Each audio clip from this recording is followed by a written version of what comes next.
А у вас бывает так, что утром проснулся и уже устал? Бывает так, что приходишь на работу и ничего не интересно. Смотришь, на улице поют птички, а тебе ничего не хочется. Просто выгорел, сгорел на работе. Что же такое эмоциональное выгорание? Разберемся сегодня с нашим экспертом, коучем Татьяной Пановой. Тань, приветствую тебя. Знаю, что ты сейчас в Майами, и знаю, что все вокруг там воодушевляет и уж точно антивыгорание. А мы сегодня с тобой поговорим про другую тему, про тему, когда ничего не хочется, когда ничего не радует. И такое очень известное есть слово «сгорел на работе», например. Вот давай начнем, наверное, с самого начала. Что же такое выгорание? Привет. Ты знаешь, да, с одной стороны, в Майами все способствует тому, чтобы было антивыгорание, но тем не менее Штаты, они одни из первых, кто занимает большое количество выгорания, кто с этим сталкивается. Выгорание — это у нас, когда наступает такая стадия истощения. Знаешь, я приведу аналогию вот с перетренированностью. Спортсмены, которые занимаются и ставят, например, себе там 2-3 тренировки в день или каждый день занимаются, да, то у них может быть такая стадия, как перетренированность, когда мышцы не успевают восстановиться. Выгорание — это примерно то же самое, только в спорте нам надо пару дней, чтобы мышцы восстановились, и мы можем вернуться к тренировкам, то выгорание так не работает. И получается, что когда у нас наступает это истощение, то нам нужно применять определенные меры, чтобы выйти с этого выгорания. Ты меня наверняка спросишь, а из-за чего может наступать истощение? Это же не берется просто из воздуха. Истощение наступает, когда у нас длительный хронический стресс. Стресс для нашего организма — это, в принципе, классно и хорошо, но если он чередуется с релаксацией, то есть стресс, он заставляет нашу нервную систему мобилизоваться, то есть мы собираемся, решаем проблему, и дальше наступает стадия отдыха, мы такие, фух, слава богу, решили, все классно. То хронический стресс — это как раз когда у нас не наступает вот эта стадия релаксации, то есть у нас настолько высокий уровень ответственности, там количество проблем, которые нужно решать, какая-то неопределенность и так далее, что вот как бы когда же мы наконец-то выдохнем, оно не наступает.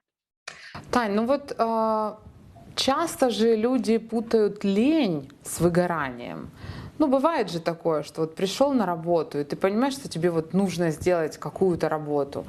И вроде как, «Ну, я, наверное, просто выгорела, а на самом деле мне лень». Или наоборот, вот как эти два понятия не спутать, не дать себе перепутать?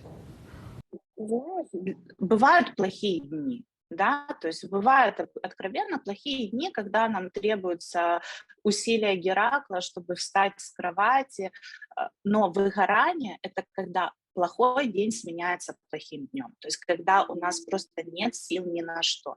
И, в принципе, я к лени отношусь хорошо, потому что лень — это тот индикатор, который говорит, как знаешь, звоночек, пора отдохнуть.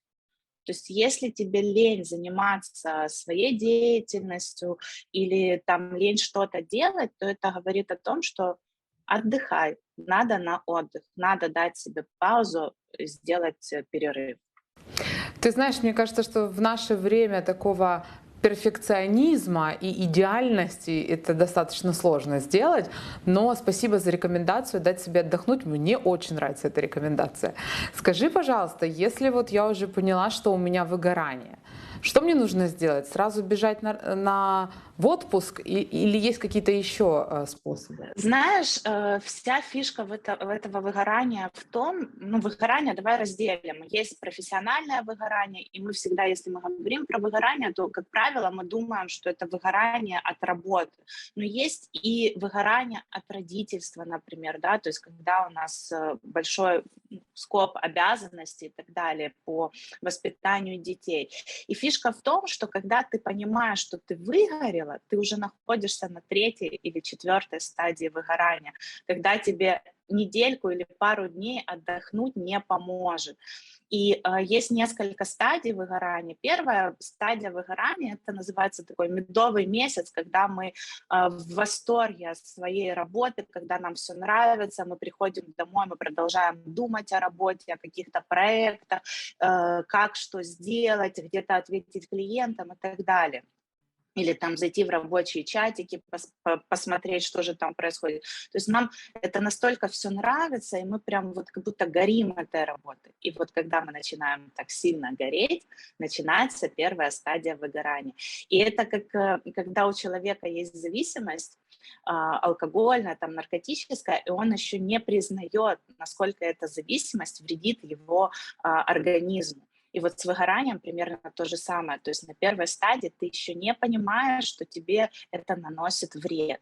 И если у нас первая стадия, то тут важно помнить и соблюдать баланс между работой и всеми остальными сферами жизни. То есть у нас не должно быть, ну, знаешь, вот это колесо баланса, да, 8 сфер, у нас не должно быть 90% работы и 10% на сон. То есть оно все должно быть плюс-минус сбалансировано. Когда выходные — это выходные, когда будний вечер — это вечер с семьей там, или с друзьями, или просто полежать на диване и ничего не делать. Вот тогда это, скажем так, профилактика того, чтобы на первой стадии не выгореть. Вторая стадия — это когда у нас уже начинаются какие-то там кольнуло, тут что-то мы стали слишком часто болеть. И вот тут вот уже можно и нужно отдыхать. Третья стадия, четвертая, она заключается в том, что там нужен длительный отдых, и на третьей, четвертой стадии уже начинает сыпаться организм, то есть у нас начинаются какие-то проявления, то есть гормональная система, смотри, мы ведь в хроническом стрессе, и гормоны постоянно, то есть кортизол постоянно, тебе эта тема известна, да, кортизол постоянно вырабатывается, но он никуда не уходит, то есть нету вот этого расслабления, когда мы можем сбросить кортизол, и получается, он влияет на всю остальную гормональную систему. И вот третья, четвертая стадия, под этим кортизолом у нас начинают возникать разные болезни, там, болезни сердца и так далее. Вот, и тут важно отдых уже полноценный, неделя, а если, ну, третья стадия — это не неделя, а месяц, от месяца до полугода, может быть, в зависимости от того, как долго мы находились в первой и второй стадии. Четвертая стадия, она чревата тем, что там необходима полная смена деятельности. То есть мы настолько выгораем от своей работы, ну, от своей работы или там от родительских обязанностей или еще чего-то, что нам просто нужно. Может ли выгорание перерасти в депрессию? На третьей стадии это перерастает в депрессию, если человек склонен к депрессивным состояниям. Мгм.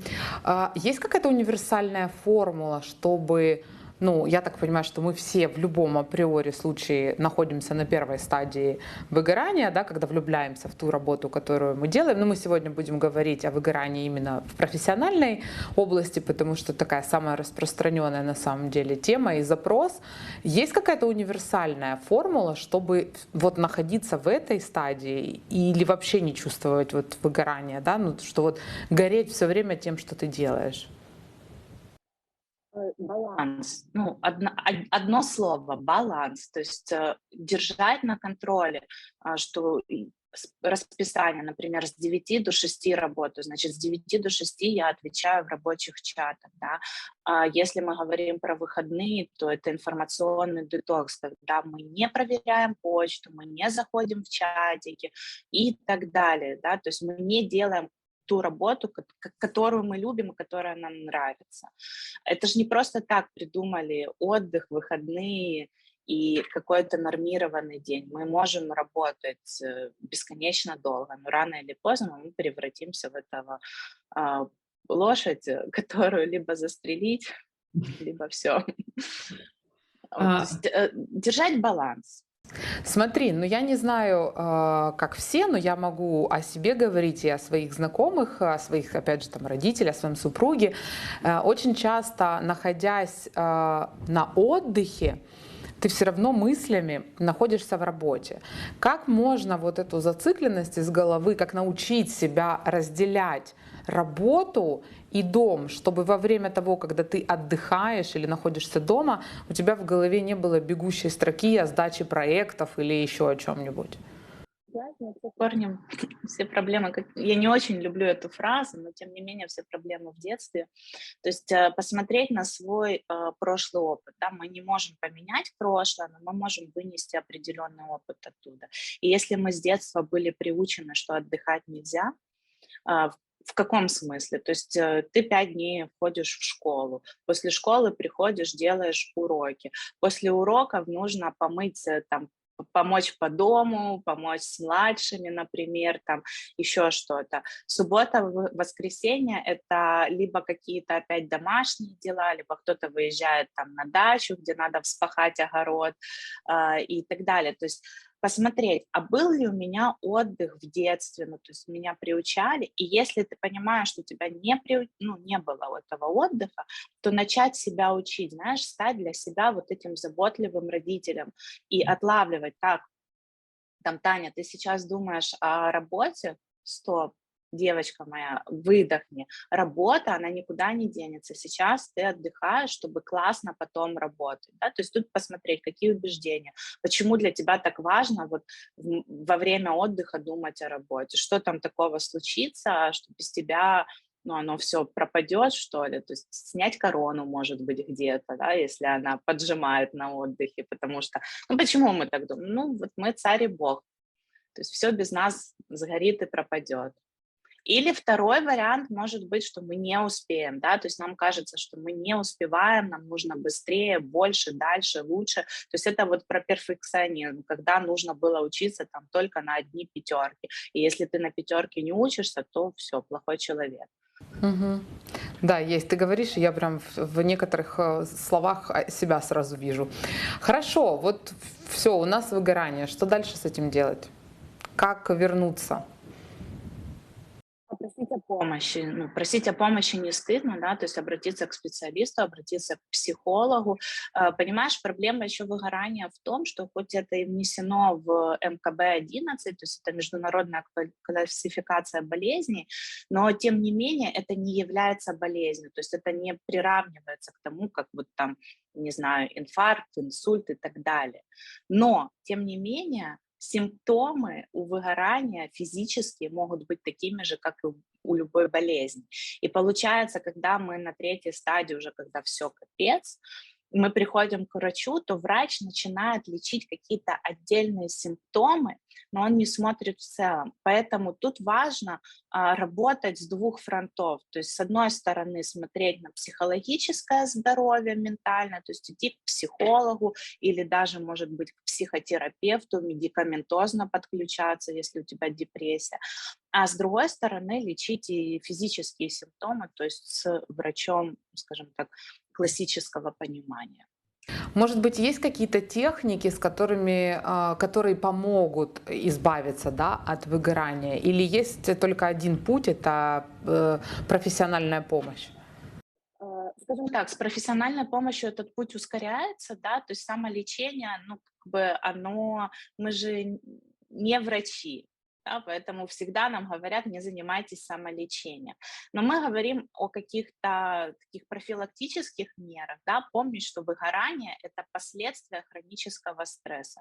Если хронический стресс, то надо убрать стресс-фактор, да, то есть посмотреть, от чего стресс. Если это от того, что большая ответственность на работе, там, за проект, то, может быть, разделить с кем-то эту ответственность. Если мы понимаем, что мы хотим, торопимся, там, мы самозаняты, и нам кажется, вот если я сейчас не поработаю, то завтра не за что будет кушать, там, покупать еду, то тогда подумать, может быть, я могу пойти на какую-то работу, чтобы, ну, знаешь, независимо от того, что ты делаешь, тебе все равно приходит зарплата, то есть пойти в найм. Дальше смотри, то есть убираем стресс-фактор, потом смотрим.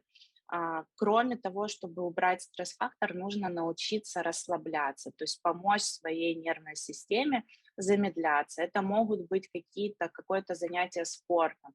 И тут не надо всем заниматься йогой или же всем заниматься пилатесом, да, там, или всем садиться медитировать. То есть мы должны смотреть по себе. Если тебе нравится бегать, и ты понимаешь, что для тебя бег это такой, ну, способ отдохнуть, несмотря на то, что физические мышцы напрягаются, то супер, бегай. Кому-то будет способом отдохнуть, ну, точнее, не отдохнуть, а снять стресс, это пойти штангу покачать, а кому-то просто сесть и посмотреть на птичек и послушать птичек, да, то есть стараться научиться замедляться и отлавливать себя вот в моменте здесь и сейчас, то есть взять там технику 5, 4, 3, 2, 1, то есть 5 вещей, которые я вижу, 4 вещи, которые я слышу, 3 вещи, которые осязаю, 2 там нюхаю, 1 там делаю, что я могу сделать, например, да, то есть, ну, мы можем варьировать, вот, это помогает вернуться, то есть прислушаться к своему дыханию. На самом деле дыхание – это самый легкодоступный для нас инструмент, то есть если мы чувствуем напряжение, там стресс, подступают нервы, то сесть и сделать глубокий вдох и медленный протяжной выдох, как будто ты дуешь в трубочку, то есть вот так вот. Чем дольше, тем лучше. Мы подаем сигнал нашей нервной системе, что все окей, можно расслабиться. То есть мы, когда спокойные, мы дышим медленно. Мгм. Тань, и такой вот, наверное, завершающий вопрос. Это мне очень просто это интересно. Если у тебя есть мечта, которая тебя мотивирует, да, или цель какая-то, которая тебя мотивирует, может ли это быть таблеткой от выгорания? Или же наоборот, когда сильно хочется и ты много тратишь на это время, а у тебя не всегда получается, терпение есть не у всех. Вот как вот здесь балансировать? С одной стороны, да, это может быть таблеткой, но с другой стороны, это как раз, как ты правильно сказала, это может быть и стимулом, то есть это может быть катализатором. Все зависит от того, как мы относимся к этой мечте. Если она нас драйвит, дает силы, но при этом мы соблюдаем баланс, то есть мы понимаем, вот мы поработали там 5, 6, 8 часов, а дальше пошли жить жизнь другую, ну, то есть другой кусочек нашей жизни, то тогда это будет тебя воодушевлять, драйвить, и это будет профилактика от выгорания. А если мы говорим о том, что у тебя есть мечта, цель, и любой ценой нужно ее достичь, чем быстрее, тем лучше, и начинается вот эта гонка, работать не по 8 часов, а 16, и там спать не там 8 положенных часов или 7-9, да, 3 часа и так далее, то это уже не про нездоровое отношение, и тогда это будет катализатором. И тогда, когда ты достигаешь этой мечты и цели, тебе это уже не надо. Ну, то есть ты настолько истощен и уставший, что оно не стоило того. Ну, что ты уже просто не получишь от этого удовольствия. Да. То есть важно соблюдать вот, ну, именно баланс, успевать жить жизнь, то есть и работать профессионально, и при этом еще не забывать про другие сферы. Они же не просто так у нас в жизни, они чтобы как раз нам давать вот энергию. Ну и самое главное, вот если подвести итог, самое главное профилактика выгорания – это отдых. Это не когда мы работу сменяем детьми, ну, ты знаешь, убегаю от детей на работу и с работы убегаю к детям.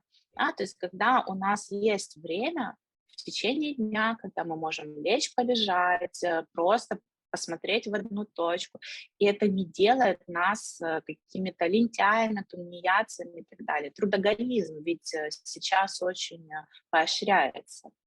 Ну да. Это зависимость, которая одобряема обществом, к сожалению, но это тоже зависимость, и с ней нужно работать. Танечка, спасибо тебе большое. Столько интересных моментов и столько классных способов избавиться и хотя бы понять вообще, на какой стадии ты находишься. Спасибо тебе большое за твое время и до новых встреч. Ну что, Таня поделилась с нами множеством техник, как предотвратить и справиться с выгоранием.